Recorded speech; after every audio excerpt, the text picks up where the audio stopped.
अस्सलाम वालेकुम, मैं हूं रेहान तारिक और आप देख रहे हैं दस्तक। खुले आसमान तले सैलाब मुतासरीन आज भी मदद के तलबगार हैं। लाखों लोग जिनके घर, खेत, मवेशी और रोजगार सब कुछ पानी के बेरहम रेले बहा कर ले गए हैं, वो अब रिलीफ और बहाली के इंतजार में दरबदर की ठोकरें खाने पर मजबूर हैं। बारिशों और सैलाब की तबाहकारियों ने जहां इंसानी जानें निकली हैं, वहीं बीमारियों और भूख की नई आफतें भी फूट पड़ी हैं। छोटे बच्चे जिन्हें दूध और साफ पानी की ज़रूरत है, बीमार और ज़ख्मी लोग खुले आसमान तले अपने ज़ख्मों और दुखों के साथ पड़े हैं। लेकिन अफसोस ये है कि जहां सबसे ज़्यादा इमदाद की ज़रूरत है, वहां लोकल इंतज़ामिया के हाथ खाली दिखाई देते हैं। पंजाब के मुख्तलिफ अजला में सैलाब ने जो नक्शा खींचा है वो दिल दहला देने वाला है। सरकारी आदादोशुमार के मुताबिक सूबे भर में 97 अफराद अपनी जान से हाथ धो बैठे हैं। 45 लाख से ज़ायद लोग मुतासर हुए हैं और 4500 से ज़ायद देहात पानी में डूब गए हैं। लाखों अफराद को महफूज मकामात पर मुंतकिल किया गया, लेकिन असल सवाल यह है कि इन महफूज मकामात पर जिंदगी किस हाल में गुजर रही है। इंतजामिया की जानिब से 396 रिलीफ कैंप्स कायम तो किए गए हैं, लेकिन इन कैंप्स में सहूलियात का फुकदान खुलेआम दिखाई देता है। ये इंतजामिया का काम था कि बर वक्त और मुकम्मल रिलीफ पहुंचाया जाता है, लेकिन हकीकत यह है कि लोग आज भी भूख, प्यास और बीमारी के खिलाफ खुद लड़ने पर मजबूर हैं। जैसा कि बहावल नगर, जहाँ मुतासरीन को पहले सैलाबी रैलों ने घेर लिया, अब बीमारियाँ उनके जिस्मों को निगल रही हैं। 24 घंटों में डायरिया और खारिश के 84 मरीज मेडिकल कैंप में पहुंचे हैं। ये सिर्फ एक ज़िले का हाल है, लेकिन गौरतलब बात यह है कि जब बुनियादी ज़रूरियात जैसा कि सफाई, पीने के पानी और मेडिकल सहूलियात दस्तयाब ना हो, तो बाकी इलाकों में हालात किस हद तक बिगड़ चुके होंगे। जैसा कि चिन्योट के सैलाब मुतासरीन भी दोहरी अजियत झेल रहे हैं। एक तरफ पानी ने उनके घर और खेत उजाड़ दिए, दूसरी जानिब अब वो महंगाई की जद में है। जानवरों के चारे की कीमतें आसमान से बातें कर रही हैं। वो किसान जिन्होंने अपनी ज़मीनों पर खून पसीना बहाया, आज अपने मवेशियों को चारा देने से भी कासिर हैं। इसी तरह जलालपुर पीरवाला की सूरत हाल इंतज़ामिया की कारकर्दगी पर सबसे बड़ा सवालिया निशान है। मीडिया रिपोर्ट्स के मुताबिक यहाँ हुकूमत की तरफ से सैलाब मुतासरीन को चारपाइयाँ दी गई थी, लेकिन वो गायब हो गई, जबकि मुतासरीन ये दुहाई दे रहे हैं कि रेस्क्यू का अमला मौजूद ही नहीं, सिर्फ चंद किश्तियाँ हैं, से आधी का पता ही नहीं कि वो कहाँ चली गई। लेकिन DGPDA में ये दावा कर रहे हैं कि जलालपुर पीरवाला में कश्तियां सैलाब मुतासरीन को रेस्क्यू करने के लिए भी दी गई हैं। अब मीडिया रिपोर्ट्स इसके बरक्स कहानी बता रही हैं और इनकी रिपोर्ट्स के मुताबिक इस वक्त ज़्यादातर प्राइवेट कश्तियां दस्तयाब है, लेकिन वो 50,000 रुपये मांगती हैं। ऐसे में सवाल ये है कि इतनी बड़ी आफत में भी मकामी इंतजामिया कश्तियों का बंदोबस्त क्यों नहीं कर सकी। क्या यही इनका सबसे बुनियादी और पहला फरीज़ा नहीं था? सबसे दिल दहलाने वाली बात तो यह है कि ग़िज़ाई किल्लत की वजह से एक माँ ने अपने नौमौलूद बच्चे को फीडर में सैलाबी पानी डालकर पिलाया। यहाँ ये सवाल उठता है कि मुतासरा इलाकों में पीने के पानी क्यों बर वक्त नहीं पहुँचाए गए, क्यों मुतासरीन को जहरीला पानी पीने पर मजबूर होना पड़ा। अब एक तरफ जलालपुर पीरवाला में रेस्क्यू ऑपरेशन पर सवालात उठ रहे हैं, तो वहीं मरियम औरंगज़ेब ये दावा कर रही हैं कि जलालपुर पीरवाला में ऑपरेशन मुकम्मल हो गया। अब ये हुकूमती दावे हैं, दूसरी जानिब ऑपोजिशन जमातों के रहनुमा हुकूमती दावों को मुस्तरद कर रहा है।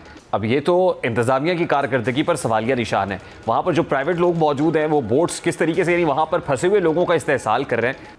रिपोर्टर से भी बात करेंगे मौके पर इस वक्त क्या पोजीशन है, कैसे लोगों का इस्तेहसाल हो रहा है। लेकिन ये आफत कितनी देर तक है, यानी ये रेस्क्यू रिलीफ ऑपरेशन अपनी जगह पर, अब मज़ीद कितना वक्त लगेगा इसको झेलने में। इस वक्त डॉक्टर ज़ैनब नईम हमारे साथ मौजूद है, क्लाइमेट चेंज एक्सपर्ट हैं। अस्सलाम वालेकुम डॉक्टर साहब, बहुत बहुत शुक्रिया आपके वक्त के लिए। डॉक्टर साहब, इस वक्त जो सिचुएशन है, ज़ाहिर है बहुत ऐसे इलाके हैं जहाँ पर अभी भी पानी है और हर तरफ पानी और इंतज़ामिया नहीं पहुंच पा रही है, लोग फंसे हुए हैं, लोग अभी भी मदद के लिए पुकार रहे हैं। वो जानना चाहते हैं कि ये और कितनी देर तक जारी रहेगा। ये ज़ाहिर है एक नेचुरल कैलेमिटी है, लेकिन कितनी देर, what are you expecting, forecasting क्या है? देखिए, अभी 15 सितंबर तक ही फोरकास्टेड स्पेल था मॉनसून का। उसके बाद अभी मॉनसून का जो है वो जोर टूट रहा है। लेकिन अभी भी हम देख रहे हैं कि अगर पैसिफिक ओशन में लानीना डेवलप हो जाता है, जो कि ज्यादा बारिशें फिर भेजता है साउथ एशिया के खित्ते में, उसकी 55% प्रोबेबिलिटी है, तो शायद बारिशें मजीद एक्सपेक्ट की जा सकती है, लेकिन उनकी शिद्दत में कमी रहेगी।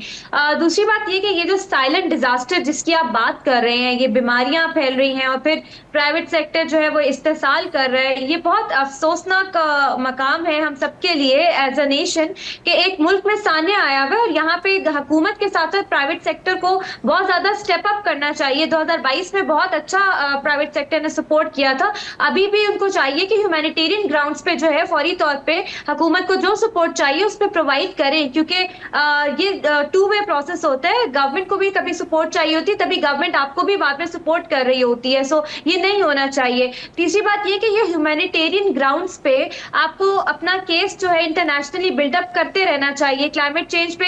ये नहीं कि हमें कोई एड चाहिए या मदद चाहिए, आप इस ग्राउंड पे बिल्ड करें कि पाकिस्तान में जो क्लाइमेट चेंज की वजह से तबाही हो रही है उसमें पाकिस्तान का बहुत ज्यादा कोई इतना बड़ा हाथ नहीं था। कॉन्ट्रीब्यूशंस की अगर मैं बात करूं तो पाकिस्तान को जो है रेपरेशंस चाहिए इस वक्त। तो ये दोनों चीजें साइड बाय साइड चलनी चाहिए। प्राइम मिनिस्टर साहब ने अभी एक ज़राई इमरजेंसी और फिर क्लाइमेट इमरजेंसी भी नाफिज तो की है। आपको लगता है कि ये मैंडेटरी स्टेप है और इससे को फर्क पड़ेगा? देखिए काश ये मानसून के स्पेल से पहले हो जाती, लेकिन अभी भी हो गई है, देर है दुरुस्त है वाली बात ही मैं कहूंगी। अगले मानसून स्पेल से पहले पहले इसका हो जाना बहुत अच्छी बात है, लेकिन इस पे अब हमें ये देखना है कि हमें किस चीज को प्रायोरिटाइज करना है यहाँ पे।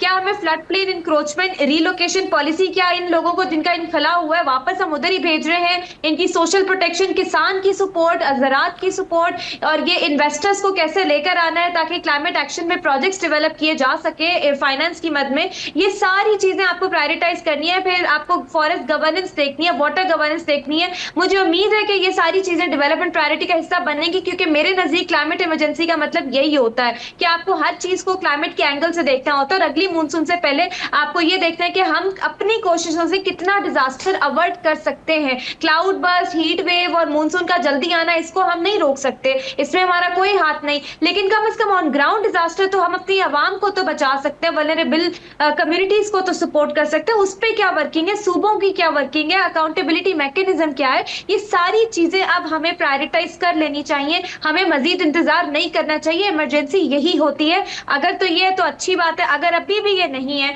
तो हमें तैयार रहना चाहिए अगले साल की मानसून जिसमें कुछ महीने रह गए हैं कि इससे बड़ा डिजास्टर हो सकता है। अच्छा, यहाँ पे दो सवाल हैं। जिस फस और क्योस के अंदर हम ऑलरेडी हैं, how to get away with this and how long will it take, और फिर जाहिर है जिस क्लाइमेट इमरजेंसी की बात हुई और जिन नेसेसरी मेजर्स की बात आप कर रही हैं, कितना वक्त लगेगा? यानी वो अगले मॉनसून से पहले पहले हमारी प्रेपरेशंस अगर होनी है तो किन बुनियादों पे, किन ग्राउंड्स पे, और क्या इतनी मुअस्सर हो सकती है कि अब अगले मॉनसून में इसको अवॉइड कर सकें? देखिए इसमें दो फैक्टर्स आते हैं और मेरे ख्याल से हमें भी थोड़ा रियलिस्टिक रह के एक्सपेक्टेशंस लगानी चाहिए। इस वक्त गवर्नमेंट के लिए सबसे ज्यादा जरूरी है रिलीफ, रेस्क्यू और रिहैबिलिटेशन। ये तीनों प्रोसेस में गवर्नमेंट को बहुत टाइम लग जाएगा, क्योंकि आप भी जानते हैं हमारे मुल्क की मईशत किधर चली गई और हमारी एक्सपोर्ट्स अफेक्ट हो गई, इंडस्ट्री अफेक्ट हो गई।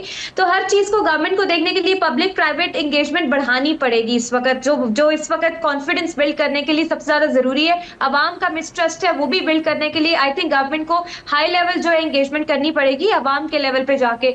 दूसरी बात ये कि इसको टाइम लगेगा, क्योंकि आपको पता है अभी सिंध में भी पानी के रेले मुकम्मल तौर पर नहीं पहुंचे, वहां पे भी कीचड़ साइड पे स्पेल्स मौजूद है। 15 सितंबर तक हम सिचुएशन को असेस कर रहे हैं, तो पानी उतरते टाइम लगेगा। जाहिर है फिर जब पानी उतर जाएगा तो उसके बाद आपके अगले मानसून आने में कोई चंद ही महीने बाकी रह जाएंगे। तो आप ये नहीं एक्सपेक्ट करें कि हम इसको जो है 30% 40% जो है मैनेज कर पाएंगे, बहुत मुश्किल है। हाँ, लेकिन आने वाले चंद सालों में अगर हम आज कोई स्टेप्स लेते हैं तो आने वाले 2-3 सालों में हम बेहतरी की तरफ जा सकते हैं। अगले साल का अभी कुछ कहा नहीं जा सकता कि क्या सिचुएशन होती है। ठीक है डॉक्टर साहब, बहुत बहुत शुक्रिया आपके वक्त के। Doctor Zainab Naeem climate change expert मौजूद थी, और जाहिर है अब इट विल टेक टाइम। अभी तो रेस्क्यू रिलीफ ऑपरेशन है, बहाली का ऑपरेशन जारी है, और फिर जाहिर है जो डिजीज़ आउटब्रेक है वो भी एक बहुत बड़ा प्रॉब्लम है। लोगों को रिहैबिलिटेशन उनकी एक बहुत बड़ा एक इशू है, एक बहुत बड़ा चैलेंज है। पहले तो इससे काउंटर फाइट करना है, फिर लोगों को उनकी रिहैबिलिटेशन पे काम करना है, रिलोकेशन पे काम करना है, फिर से एक आबादकारी का प्रॉब्लम होगा, और फिर ज़ाहिर है क्लाइमेट इमरजेंसी तो नाफिज कर दी गई है, लेकिन उसके लिए इट विल टेक टाइम। क्या अगले मॉनसून तक हम तैयार हो पाएंगे कि हम नेचर से लड़ सकें? ये एक बहुत बड़ा सवालिया निशान है अपनी जगह पे। लेकिन ये एक चीज़ जिसका हमें इस वक्त बहुत अशद ज़रूरत हम महसूस कर रहे हैं और लोगों को समझने की है, वो ये कि कम्युनिटी सर्विसिंग भी कोई चीज़ होती है। वो दर्द दिल के वास्ते पैदा किया इंसान को, उन बुनियादों पे जो वाकई इंसानियत का दर्द अपने दिल में रखते हैं, तो कम से कम वो इस्तेहसाल ना करें। वो लोग जो इस वक्त फंसे हुए हैं, जो मजबूर हैं, उनकी मजबूरी का फ़ायदा ना उठाया जाए।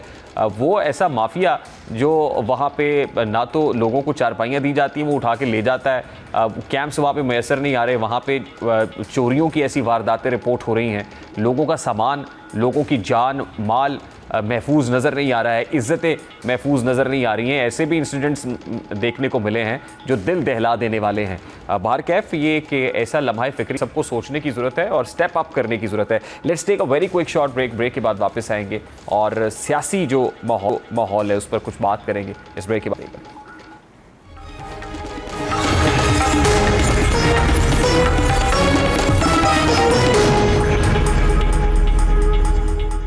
हुकूमत और तहरीक इंसाफ में फासले अब भी बढ़ रहे हैं, जिसकी बुनियादी वजह तहरीक इंसाफ के आपस के इख्तलाफात भी समझे जाते हैं। जाहिर है तहरीक इंसाफ में मौजूद एक ग्रुप इस्टेब्लिशमेंट से मुज़ाकरात का ख्वाहिशमंद है, लेकिन एक ग्रुप मज़ाहमती सियासत पर ही जोर देता है और इसी मज़ाहमती सियासत की वजह से तहरीक इंसाफ की हुकूमत और इदारों के साथ फासले कम होने का नाम नहीं ले रहे। अब ऐसे माहौल में सियासी हलकों में ये सोच पाई जाती है कि तहरीक इंसाफ को एक ऐसे रहनुमा की ज़रूरत है जो ना सिर्फ पार्टी की क़यादत को मुतवाज़न अंदाज में आगे बढ़ा सके, बल्कि सियासी और इदारा जाती हलकों के साथ ऐसे राब्ते कायम करे जो कशीदगी को कम करे और मफाहमत का दरवाज़ा खोल सकें। वाकिफ़ान हाल के नज़दीक इस तनाज़ुर में बैरिस्टर गौहर अली खान का किरदार नहायत अहमियत इख्तियार कर जाता है। बैरिस्टर गौहर को एक ऐसे रहनुमा के तौर पर देखा जाता है जिनकी शख्सियत शाइस्तगी, कानूनी जो फ़हम है और गैर मुतनाज़िर रवैये की अक्कास है। वो न सख्त बयानात देने के आदी हैं और ना ही महाजराई की सियासत के।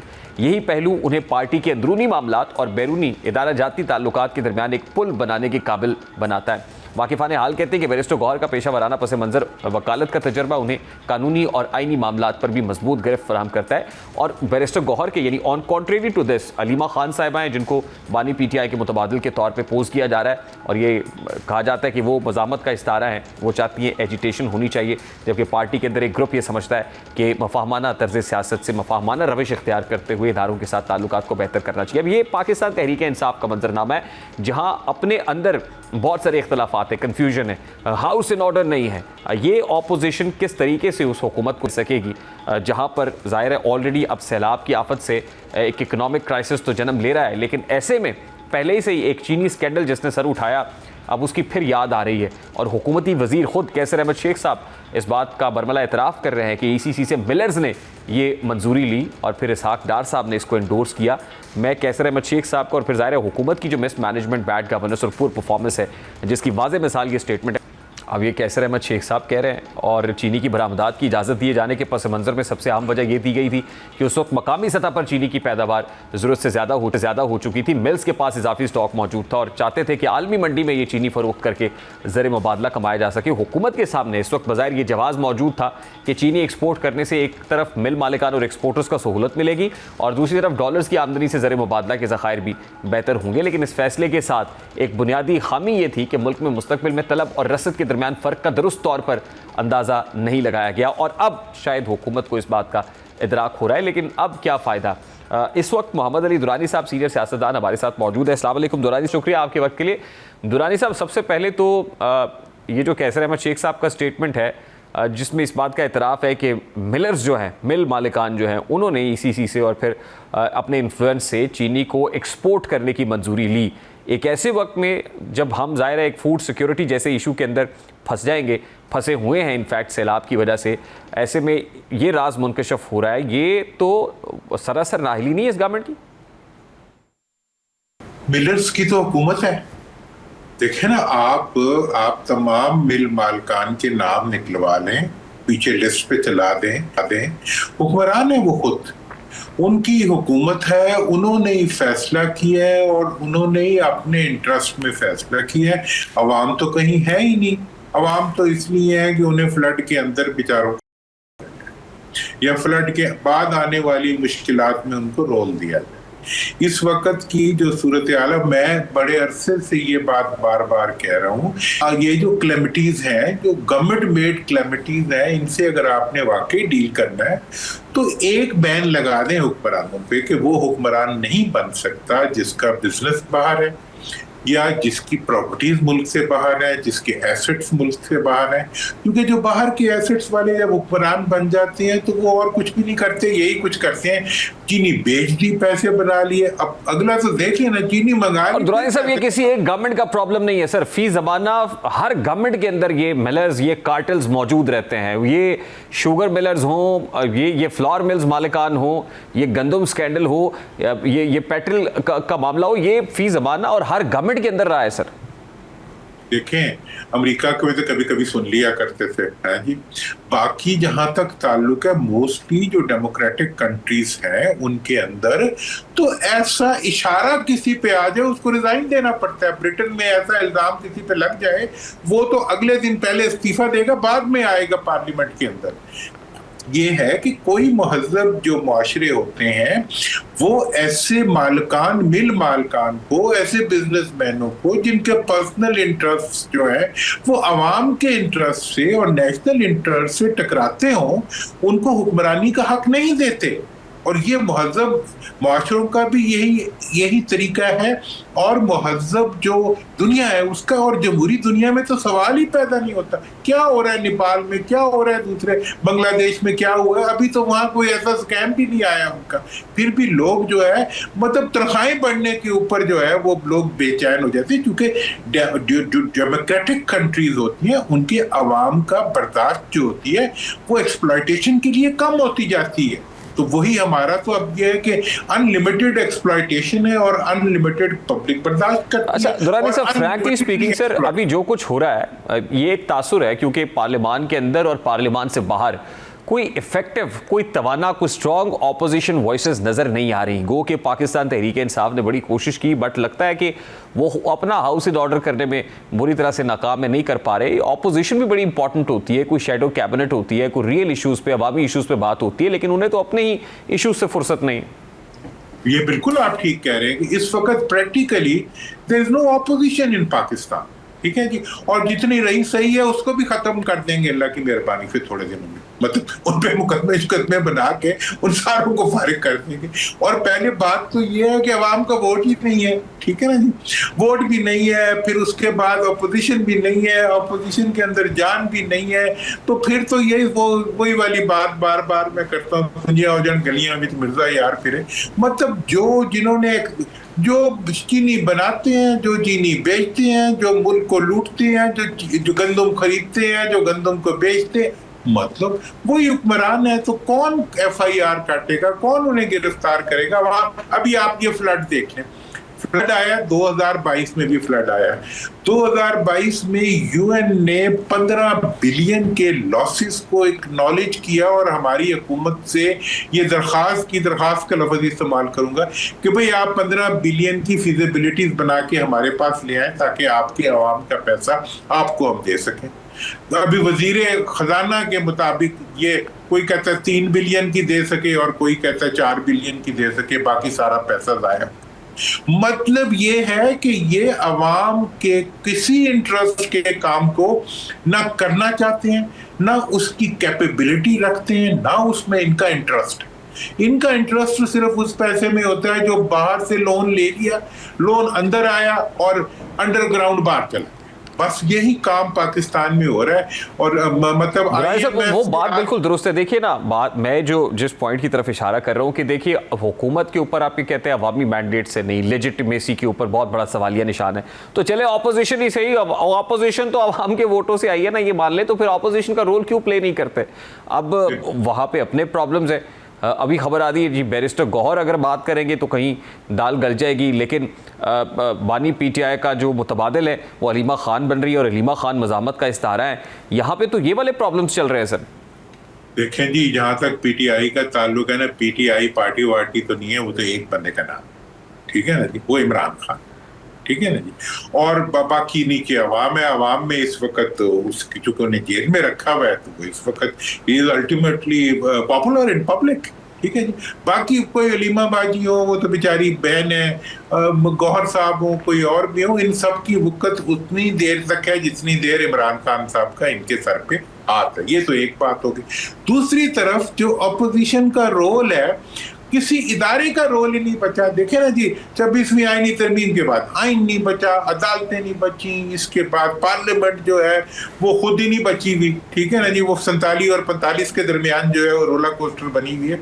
मतलब ऐसी सिचुएशन में जब वो ऊँट तेरी कौन सी गलती थी, इस वक्त की जो आपका पॉलिटिकल और जमहूरी और गवर्नमेंटल सिस्टम है उसकी कोई कल ही सीधी नहीं है। आप कराची चले जाएं 8,000 रुपए मन गंदम बिक्री है, आप लाहौर आ जाएं तो भी 4400 रुपए मन बिक्री है गंदम। मतलब ये है कि वो अवाम को तो इन्होंने वो धुर से ज्यादा बुरा समझा हुआ है कि अवाम का कोई हक ही नहीं। मैं तो कह रहा था इश्तिहार हुकूमत कम से कम एक काम तो कर दे कि प्राइस कंट्रोल ही कर दे। इस इतनी शदीद क्लैमिटी के दौरान, ऐसी क्लैमिटी जो इस रीजन ने कभी देखी नहीं है, उसके अंदर कम से कम हुकूमत कराची से लेके पिशावर तक की प्राइस लिस्ट ही जारी कर दे कि आपकी हुक्मरानी में किस रेट पे क्या अशियाए खुर्दोनोश बिक रही हैं और आम अमूमी अशिया किस तरह बिक रही हैं।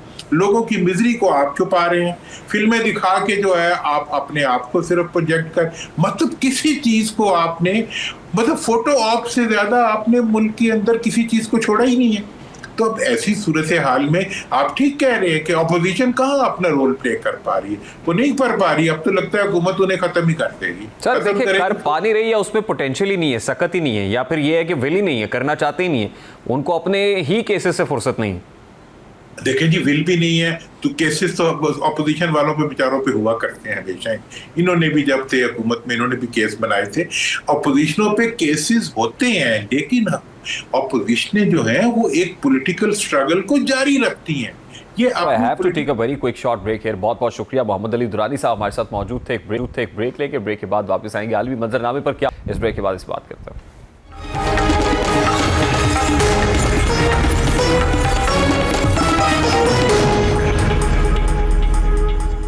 कतर पर इसराइली हमले के बाद अक़वाम मुत्तहिदा की सलामती काउंसिल में इसराइल अपनी जारहियत पर ढिठाई के साथ कायम दिखाई दिया, लेकिन इस होने वाले इजलास में पाकिस्तान ने न सिर्फ एक मजबूत और नडर मौक़िफ़ अपनाया बल्कि इसराइली जारहियत के असल चेहरे को भी बेनकाब किया है। पाकिस्तानी मंदूब आसिम इफ्तिखार अहमद का खिताब एक ऐसे वक्त में आया जब इसराइल अपनी कार्रवाई को दहशतगर्दी के खिलाफ जंग के जवाब में लपेटने की कोशिश कर रहा था, लेकिन पाकिस्तान ने इसे खुले लफ्ज़ों में बैनुल-अक़वामी कानून और इंसानी अक़दार की खिलाफ वर्जी करार दिया है। पाकिस्तानी मंदूब ने अपनी तकरीर की इब्तिदा ही इसराइली हमले की शदीद मजम्मत से की। उनका कहना था कि यह हमला ना तो कोई मामूली वाक़या था, किसी वक्ती फैसले का नतीजा, बल्कि ये इसराइली पॉलिसी का तसलसल था जो हमेशा से खित्ते के अमन को कमज़ोर करने और ताकत के जोर पर मामला तय करने की कोशिश करता रहा। आसिम इफ्तिखार ने वाज़ेह किया कि रिहायशी इलाके को निशाना बनाना और शहरियों की जिंदगियां खतरे में डालना न सिर्फ गैर अखलाकी बल्कि बैनुल-अक़वामी इंसानी कवानीन की संगीन खिलाफ वर्जी है। अब आसिम इफ्तिखार के ये अल्फाज दरअसल इसराइल की उस रविश पर बराह रास्त तनकीद थे जिसके तहत वो हर हमले को सिक्योरिटी के नाम पर जायज़ करार देने की कोशिश करता है। पाकिस्तान ने इस हमले को सिर्फ अस्करी कार्रवाई नहीं बल्कि सफारतकारी पर बराह रास्त हमला करार दिया। जब गजा के हवाले से हसास मुज़ाकरात एक मुमकिना कामयाबी की तरफ बढ़ रहे थे, ऐसे वक्त में कतर पर हमला दरअसल मुज़ाकरात को सबूताज करने के मुतरादिफ था। पाकिस्तान ने दुनिया को याद दिलाया कि किसी सालिस मुल्क के इलाके पर इस तरह की कार्रवाई करना सफारतकारी के बुनियादी उसूलों की धज्जियाँ उड़ाना है। पाकिस्तान की जानिब से इस बात पर जोर दिया गया कि ये कदम न सिर्फ अमन की कोशिशों को नाकाम बनाने के लिए उठाया गया बल्कि शहरियों की मुश्किलात बढ़ाने की दानिस्ता कोशिश भी है। ये एक ऐसा नुक्ता था जो इजराइल के इक़दाम की असल नीयत को दुनिया के सामने लाने के लिए काफ़ी था। दूसरी जानिब इजलास के दौरान इसराइली मंदूब ने अपनी पोजीशन मजबूत करने के लिए पाकिस्तान में उसामा बिन लादेन की हलाकत की मिसाल पेश की। इसराइली मंदूब की जानिब से ऐसी कमज़ोर दलीलें और कमज़ोर जवाब तराशे गए, लेकिन असल मानों में इसराइली मंदूब की जानिब से पेश किया गया ये हवाला दरअसल एक कमज़ोर और गुमराहकुन दलील पर मबनी था, क्योंकि इसका दोहा पर हमले से कोई ताल्लुक नहीं था। क्योंकि कतर में मौजूद हमास के रहनुमा एक जारी सियासी और सफारती अमल का हिस्सा थे जिनसे जंगबंदी और कैदियों की रिहाई पर बातचीत हो रही थी। इन दोनों मामला को एक दूसरे के साथ जोड़ना न सिर्फ हक़ाइक़ को मसख़ करना है बल्कि सफारतकारी पर दानिस्ता हमले को छुपाने की कोशिश भी है। यही वजह है कि इसराइली मंतक कानूनी बुनियाद से खाली और महज एक जज्बाती तासुर पैदा करने की नाकाम कोशिश दिखाई देती है। इसराइल का कतर पर हमला बराह रास्त एक सालिसी किरदार अदा करने वाले मुल्क की खुदमुख्तारी को निशाना बनाना है। यह अमल बैनुल-अक़वामी कानून और सफारती उसूलों की संगीन खिलाफ वर्जी है जिसे किसी भी सूरत उसामा बिन लादेन के वाक़े के साथ जोड़कर दुरुस्त साबित नहीं किया जा सकता। इसराइली मंदूब की यह गैर मंतकी दलील इस बात की अक्कास है कि जब अमली और कानूनी जवाज़ मौजूद ना हो तो माजी के गैर मुतल्लिका वाक़यात को तोड़ मरोड़ कर पेश करके अपनी जारहियत को छुपाने की कोशिश की, लेकिन ऐसे कमज़ोर दलाइल को हकीकत को और भी ज़्यादा ये वाज़े कर देते हैं। बहरहाल पाकिस्तान ने इस दलील को फ़ौरन और भरपूर अंदाज के अंदर जवाबन रद्द किया है, अब देखा जाए तो सलामती काउंसिल में होने वाली ये बहस इस बात की अक्कासी करती है कि पाकिस्तान ने अपने दलाइल और मौक़िफ़ के ज़रिए ये वाज़े किया कि ख़त्ते में अमन सिर्फ उसी वक्त मुमकिन है जब फ़लस्तीनी सरज़मीन पर कब्ज़ा ख़त्म हो और एक जामे सियासी हल तलाश किया जाए। एक ब्रेक लेंगे, ब्रेक के बाद वापस आएंगे और डिजिटल दुनिया से एक खबर आपके साथ शेयर करेंगे। इस ब्रेक के बाद हमारे साथ रहिए।